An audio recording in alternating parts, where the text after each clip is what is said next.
on va essayer de s'entraîner scientifiquement.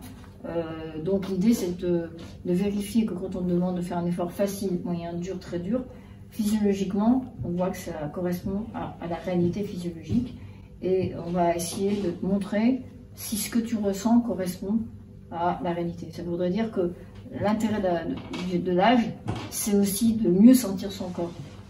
C'est-à-dire que ce qu'on a peut-être perdu en puissance, on a en acuité corporelle. On se connaît mieux, comme on dit.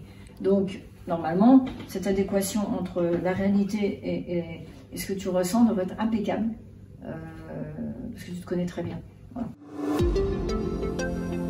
Là, on a un dispositif qui s'appelle un analyseur d'oxygène portable, K5, Cosmed, c'est un matériel italien.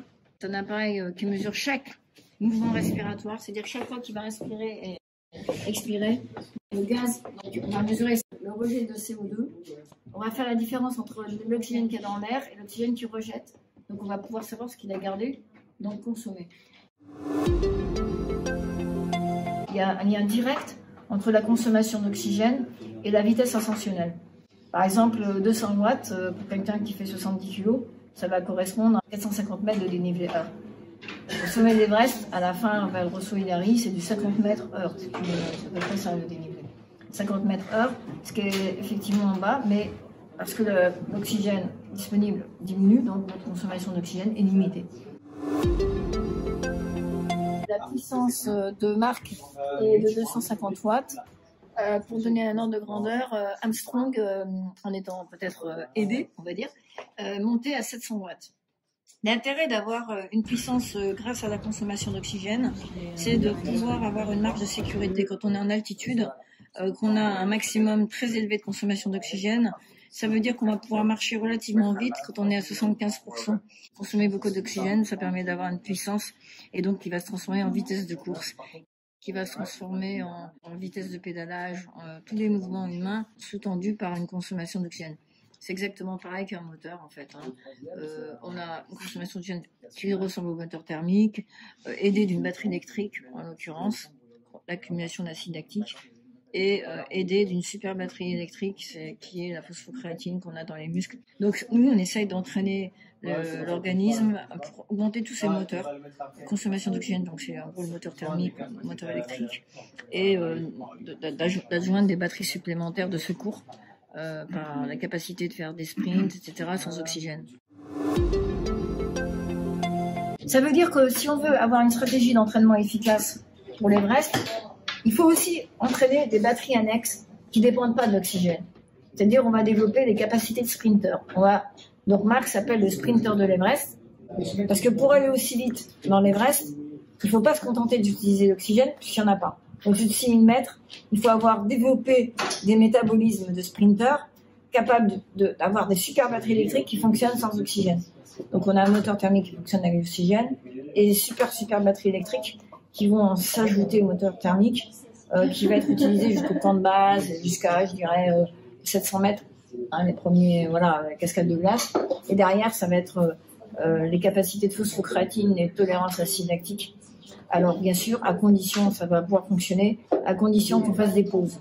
Donc, ça va être comme des petits sprints, entre guillemets, hein, parce que 50 mètres heure, c'est pas forcément fulgurant au visuel, mais c'est un effort incommensurable.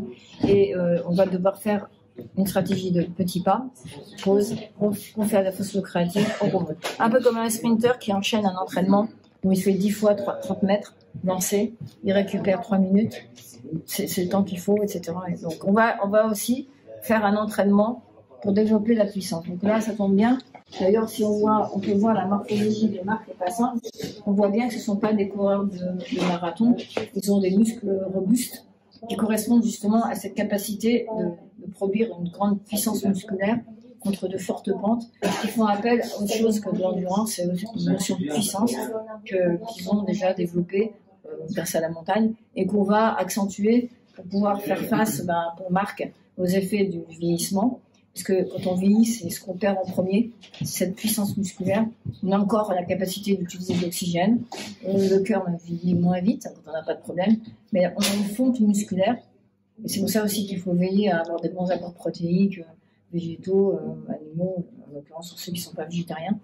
Et donc avoir des compléments légumineuses, céréales pour tous les acides aminés essentiels et pouvoir, des œufs éventuellement, pouvoir construire cette masse musculaire qui a tendance à fondre avec l'âge.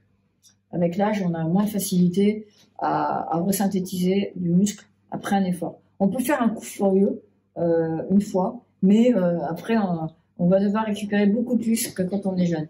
Or, c'est pour ça que je préconiserais pour l'Everest, vu l'âge de Marc, 70 ans, une stratégie, mais déjà c'est un précurseur adopté de techniques alpines, plutôt que de faire des camps et de revenir, etc. Essayer de faire une ascension rapide et de ne pas traîner en haute altitude, parce que la haute altitude a en plus un effet de fonte musculaire. Donc il faut essayer de ne pas perdre de temps. Dès qu'on dépasse 7000 mètres, il ne faut pas trop traîner. Quand on arrive à 8000, là, ça va, s'il a une bonne consommation maximale d'oxygène, ça va lui permettre d'être à seulement 50%, donc d'être encore très lucide, étant donné qu'en plus, il va plus utiliser des graisses quand il sera à 50% que s'il est à 80-90% de sa consommation maximale d'oxygène. En fait, d'avoir une grosse puissance en utilisant l'oxygène permet d'avoir une grande marge de sécurité en montagne. Tout l'entraînement qu'on va donner sera un entraînement à la sensation. On te dira jamais soit à 130 de fréquence cardiaque, ça sert à rien. Parce qu'en altitude, la fréquence cardiaque maximale n'est pas la même, elle est beaucoup diminuée. Le cœur est sensible à l'hypoxie. Donc on va te donner simplement des indications de sensation. C'est ça qui est puissant. Et en plus, ce sera des entraînements de 30 minutes tous les 2 jours dans des escaliers, des fortes pentes, avec des consignes de sensation, 1 minute vite, voilà, en accélérant, etc. Rien d'autre.